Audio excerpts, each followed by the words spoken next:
Nasaan ka ngayon pagdating sa puso, sa relasyon, sa pag-ibig? Nasaan si Alden Richards? Just enjoying and exploring every moment of it. Kumusta yung exploration na yon? Marami bang challenges? Or is that, a pleasant ride? How is it? So far po, na-enjoy ko naman siya, Tito Boy, kasi ang dami ko rin pong nadidiscover sa sarili ko, how I am. Katulad? Pag dating po kasi sa ganyan, sa romance, parang, of course, you have to take care of your partner. And nakikita ko po sa sarili ko na parang, of course, siya muna bago yung sarili ko. I mean, yung mga bagay na hindi ko po nagagawa before. Kasi dati, puro ako lang po eh. Inaalagaan ko yung sarili ko, syempre para maalagaan ko yung mga tao sa paligid ko. But right now, with that exploration po, nakikita ko yung, ganito pala ako, no? At kaya mo? Kaya naman po. At masaya ka habang ginagawa yon? Yes po. And we're talking about the present tense. Present tense. So nanliligaw ka ba kay Catherine Bernato? Yung meron po kami ni Kat ngayon, Tito Boy, is, I should say, really deep. And since I got the chance to really know her now personally, ang dami ko pong nadidiscover sa kanya are similarities and differences in how we view life.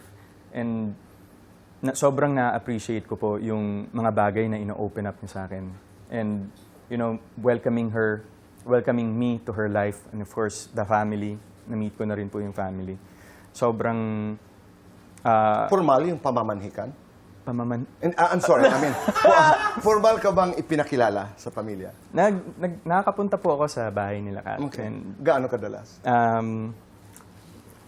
pag kaya po ng oras ngayon. Gaano kadalas ang minsan? No. Hindi.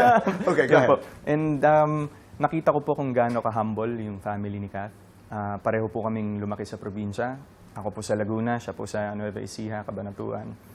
And I see how similar our families are in terms of how we see life, how we deal with, every day. And yung pagiging makatao po. That's how, kung ano si Kath, ang laking factor ng family. Ngayon po. Yun po yung na-appreciate ko. And, welcoming me to their home. And yung pagtrato po nila sa akin, hindi ko po naramdaman ng ibang tao ako. Pero, Richard, nasabi mo na yung intention mo bilang isang kaibigan kay Catherine. Opo. Siguro, sa ngayon po, ayoko pong madaliin kung ano man po yung pinagdadaanan naming dalawa. And I think she has all the time in the world now that she's been able to try new things as well for herself. Does she know your feelings? I think so po. She does. Yes po. Ano ang papel ni Catherine sa araw-araw mong buhay? Well, right now po kasi we are just, very blessed with this opportunity that we have right now. And, yung the friendship po that we have right now is deep and special.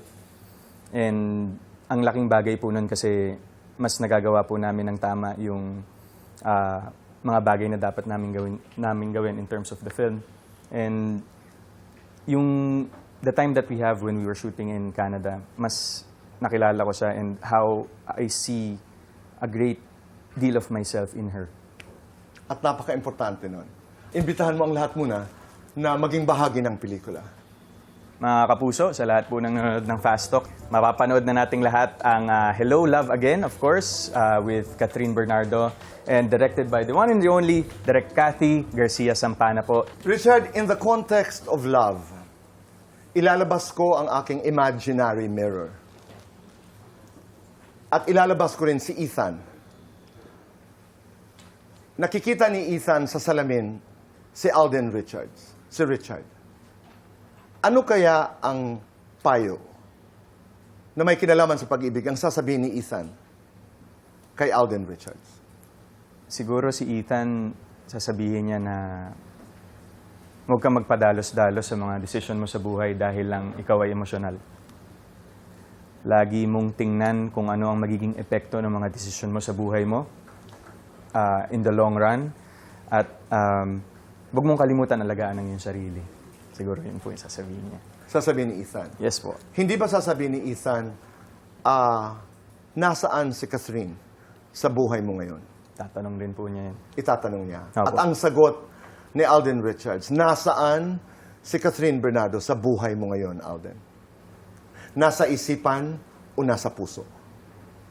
Siyempre po, nasa pareho, Tito Boy. Flowers for you.